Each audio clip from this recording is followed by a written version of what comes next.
자, 오늘 하나님의 말씀은 사도행전 18장 1절부터 11절 말씀이 되겠습니다. 18장이에요. 사도행전.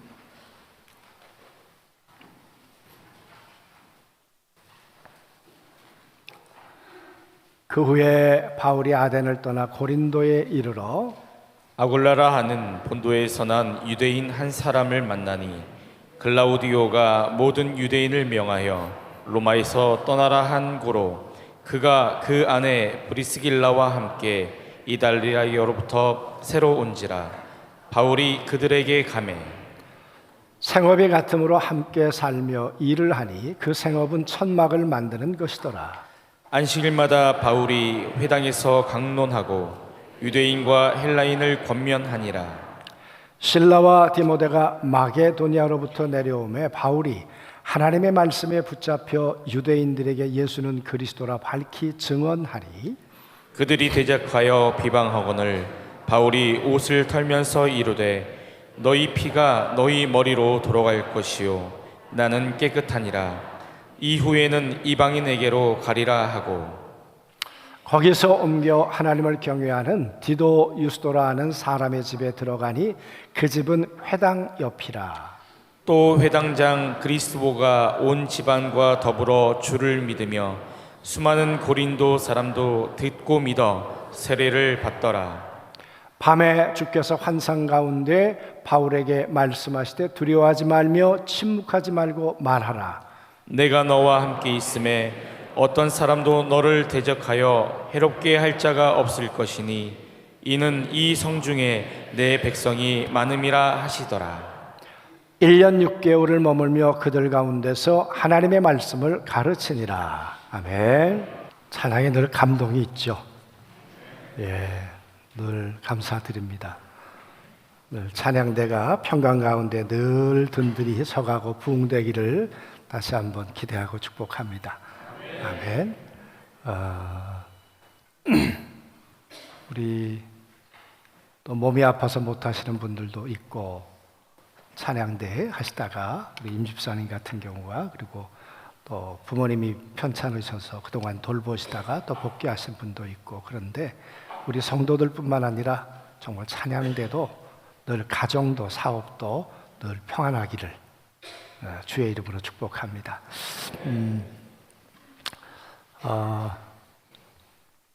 서원 해보셨어요? 서원. 하나님, 이 고비만 넘기면, 이 문제만 해결되면, 나는 해결할 수 없는데 하나님께서 한 번만 도와주시면 제가 하나님 앞에 이렇게 하겠습니다.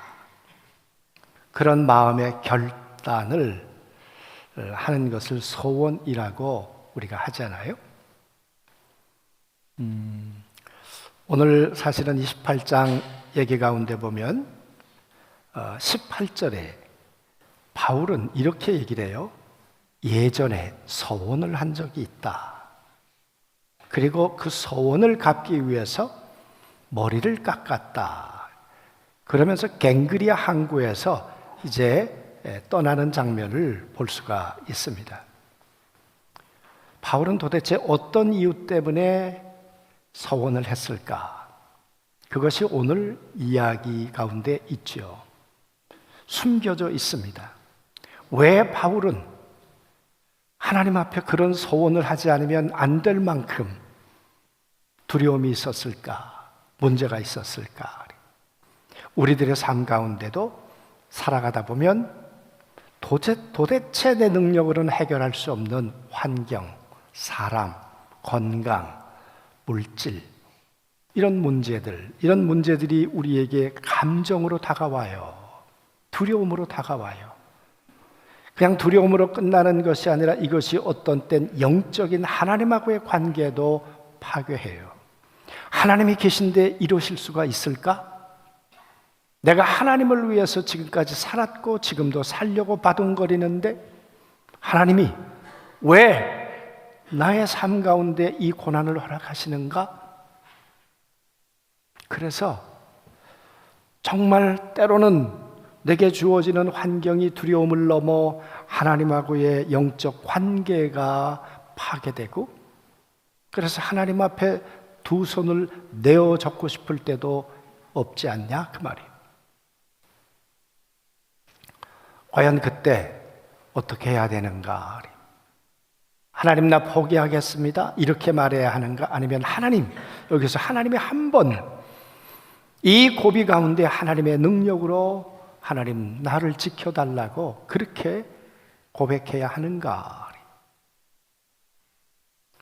여러분, 때론 살아가다 보면 내 시선과 하나님의 시선이 다를 때가 있지요. 내 관점과 하나님의 관점이 다를 때가 있고, 내가 느끼는 이 두려움의 농도와 주께서 생각하시는 그런 두려움의 농도가 다를 수 있다 그 말이에요. 오늘 바울은 아덴에서 내려왔다고 했습니다. 아덴에 갔다가 바울은 많은 선교지 가운데 어쩌면 실패한 선교지가 아덴일 수 있습니다. 그 아덴의 대단한 지식인들에게 이론적이고 논리적으로 복음을 전하려고 했지만 어쩌면 그렇게 열매가 없었던 동네가 아덴이었습니다. 그 아덴으로부터 80km 떨어진 이 고린도까지 바울은 내려오게 되었습니다. 무슨 생각을 하며 내려왔을까? 80km면, 직선거리 80km면 서울에서부터 평택까지 거리가 80이라고 말씀드렸습니다. 그런데 굽이굽이 가면 여러분 훨씬 더 먼 거리였을 것입니다. 그 길을 걸으며 아덴에서 나는 왜 실패했을까? 나는 고린도에 가면 어떤 일이 벌어질까? 고린도에서 또다시 나는 좌절을 경험하고 사역의 실패를 혹시 경험하지는 않을까? 사역자이니까 그런 두려움이 있을 수 있겠죠. 그래서 바울은 고린도서에 보면 나는 거기서 몹시 떨었다. 나는 두려웠다. 이런 이야기를 솔직히 하잖아요. 고린도에 도착했습니다.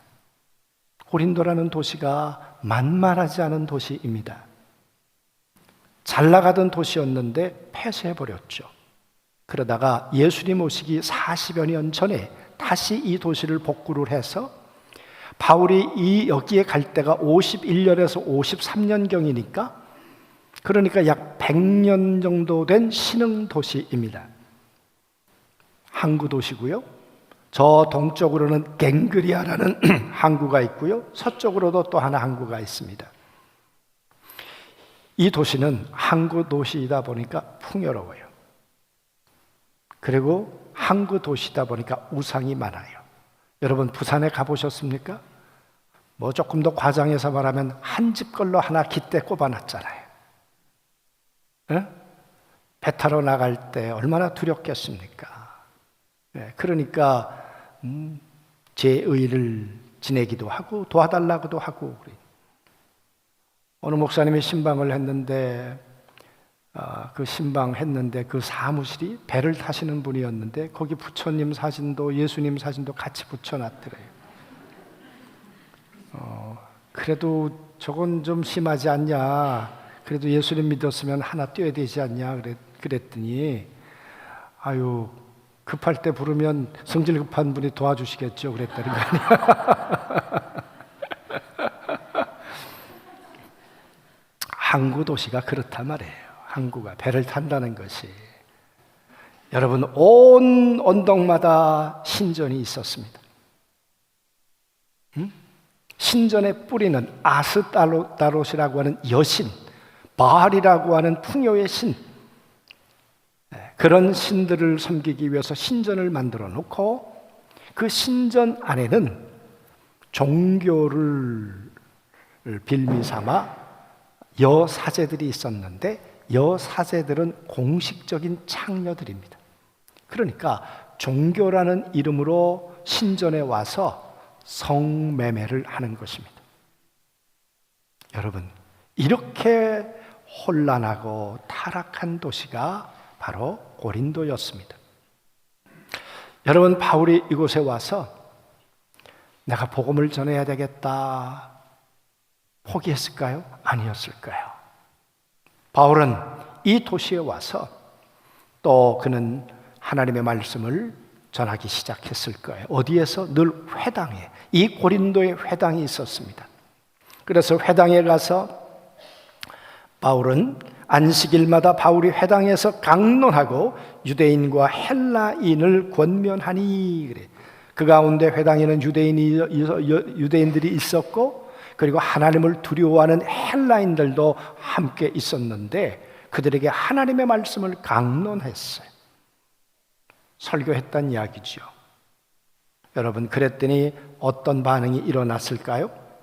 하나님의 말씀을 전했더니 그들 가운데 예수님을 받아들이고 바울을 따르는 예수의 제자가 있었는가 하면 6절에 보니까 그들이 대적하여 비방하거늘 바울이 옷을 떨면서 이르되 너희 피가 너희 머리로 돌아갈 것이요 나는 깨끗하니라 이후에는 이방인에게로 가리라. 여러분, 대적 바울이 한두 번 경험했습니까? 바울의 맷집이 만만한 사람 아니잖아요. 루스드라에서 돌 맞아 죽었다가 다시 살아난 사람이고 얼마나 많은 고난을 겪으면서 나름대로 맷집이 있는 사람이 바울인데 얼마나 힘들었으면 나 손 털 거야. 난 유대인들에게 복음 전할 거야. 내 동족이지만 나는 이방인에게로 갈 거야. 그리고 난 최선을 다했어. 나를 거부한 것에 대한 핏값은 너희가 치러야 돼. 바울이 이렇게 손을 털었다 그 말이. 발에 먼지를 털어버렸다 그 말이. 그리고는 집을 옮겼는데 옮기고 보니까 회당 옆이에요. 회당 옆이. 디도 유스도라고 하는 회당 사람의 집에 들어갔는데 회당 옆이라 그래. 그런데 어떤 일이 벌어졌는가 하면 회당장 그리스보가 온 집안과 더불어 주를 믿어 수많은 고린도 사람들도 듣고 믿어 세례를 받더라 하니, 여러분, 회당장이가 개종을 했다. 오늘로 말하면 신흥 2단이 생겨나고 있는데 윤문기 담임 목사가 어느 날 개종해버린 거예요. 야, 내가 믿는 거 이거 잘못 믿는 것 같아.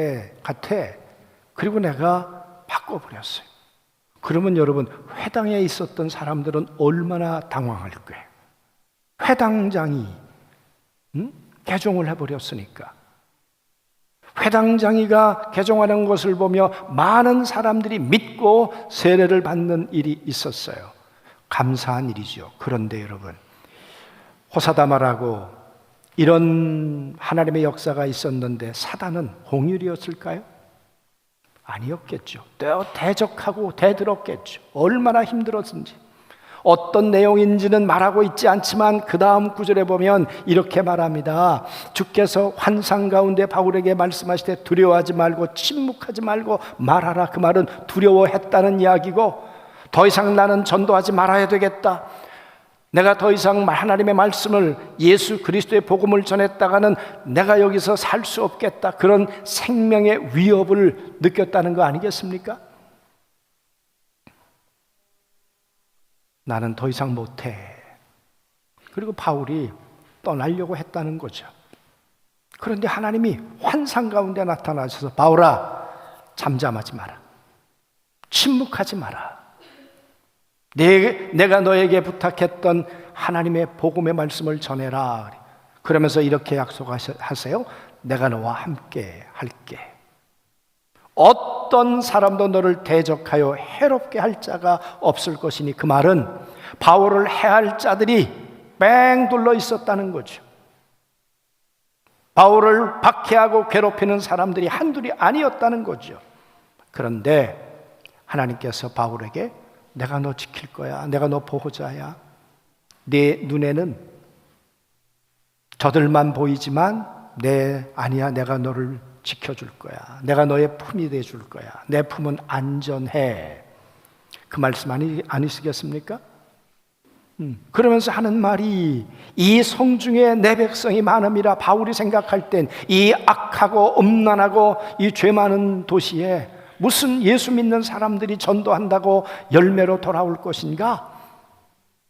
바울은 그렇게 생각했을런지 모르지요. 그게 바울의 시선이었겠죠. 그런데 하나님은 아니야. 여기 구원받을 내 백성이 많아. 잠잠하지 말고 외쳐야 돼. 침묵하지 마. 여러분, 하나님의 시선과 바울의 시선이 충돌을 일으키고 있습니다. 이때 바울은 어떻게 해야 되냐 그 말이에요. 하나님, 처음부터 이 상황을 만들지 마시죠. 이렇게 어려운 지경을 만들어 놓고 저보고 있으라고 하십니까?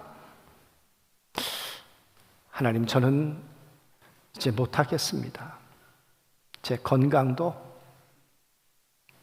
제 믿음도 이제는 다 지쳐버렸습니다. 요즘에 경제학 용어로 토스트 아웃이란 말이 있습니다. 토스트가 노릇노릇하다가 까맣게 구워진 것처럼 내 마음이 지금 토스트 아웃 됐습니다. 그걸 넘어서면 번아웃이라고 그래요. 완전히 타버리는 거죠.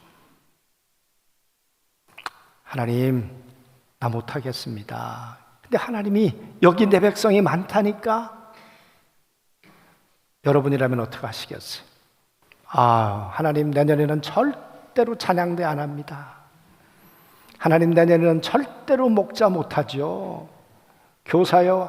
딴 사람 찾아보셔야죠. 그런데 하나님이 말씀하세요. 환상 중에 너 할 일이 있어. 너 구원받을 백성들이 여기 많거든. 너를 통해 할 일이 많이 있거든. 너 잠잠하지 말고 너 일을 해야 돼. 그때 여러분이 정말 내려놓을 수 있겠는가? 하나님의 시선으로 다시 이 문제를 바라볼 수 있겠는가? 그 말이에요. 응? 바울이 얼마나 상처받았겠어요? 고린도에 왔다가. 근데 여러분, 바울이 주저앉아요. 그리고 1년 6개월 동안에 이 성에 머물면서 하나님의 말씀을 가르쳤더라. 하루라도 빨리 떠나고 싶었을 텐데 바울은 1년 6개월을 이 지긋지긋한 고린도 교회에 머물러 있으면서 잠잠하지 않고 침묵하지 않고 하나님의 말씀을 가르쳤더라. 여러분, 바울이 이렇게 1년 6개월이 지났습니다. 이제 떠나야 할 순간이 다가왔습니다.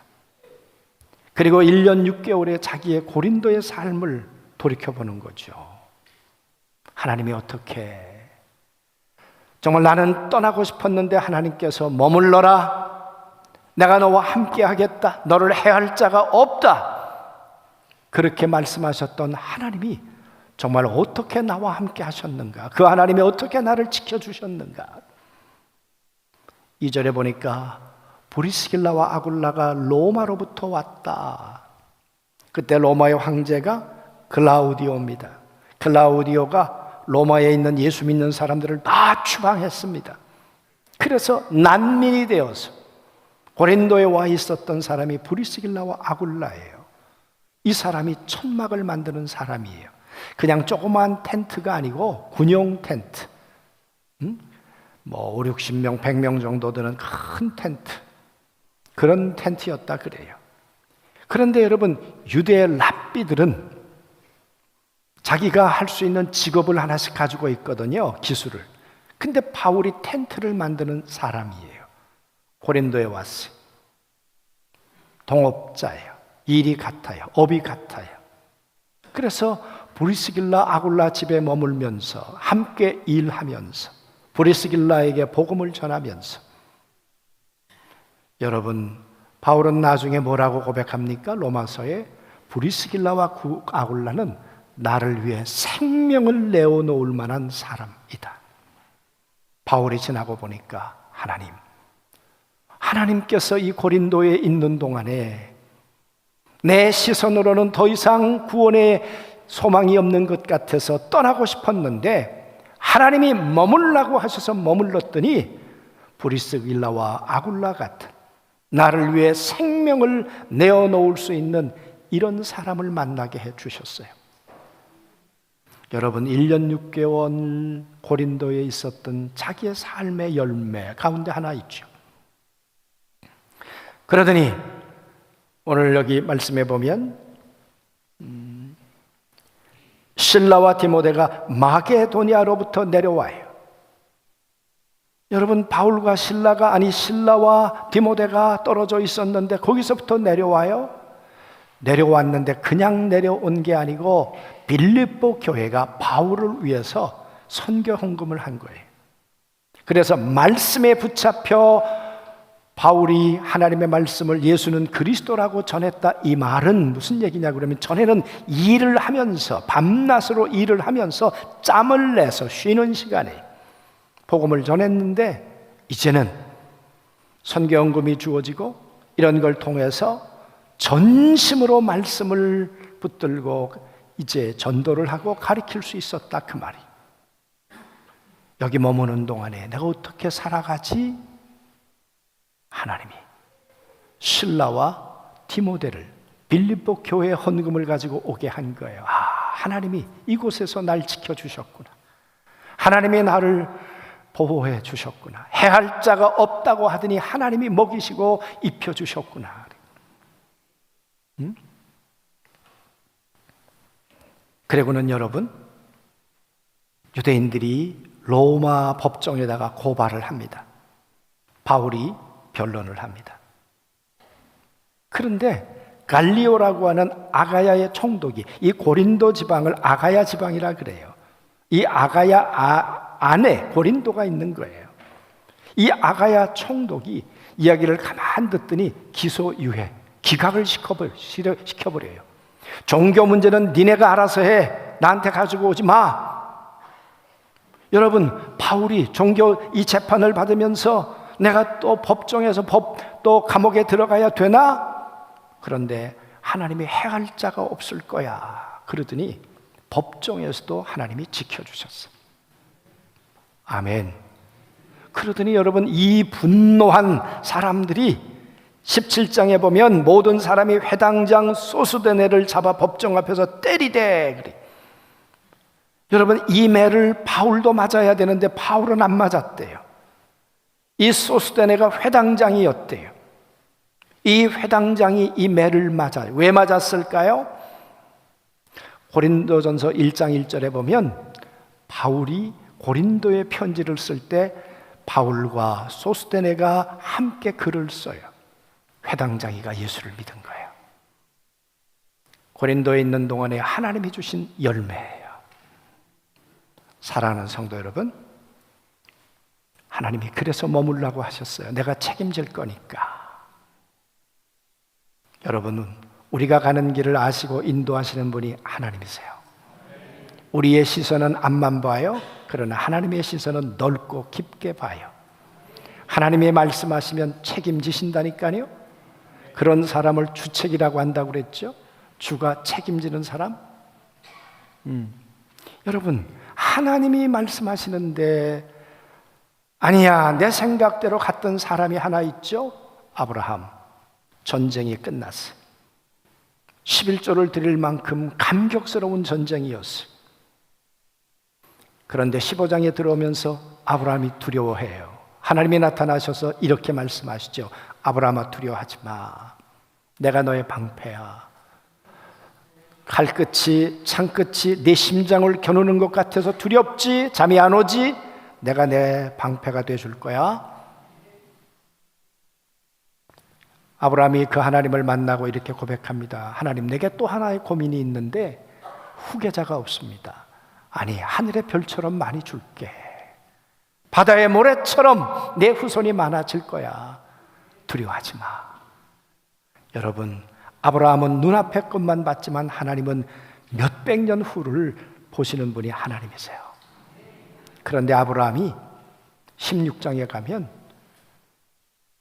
사라가 이렇게 얘기합니다. 여보, 아무래도 나는 아기를 못 낳을 것 같아. 하나님이 씨를 안 해주셨으므로 저 하나님 믿었다간 우리의 후손은 끝날 것 같아. 그러니까 여보, 하갈하고 사이에서 우리 아기를 낳읍시다. 그리고 이스마엘을 낳았어요.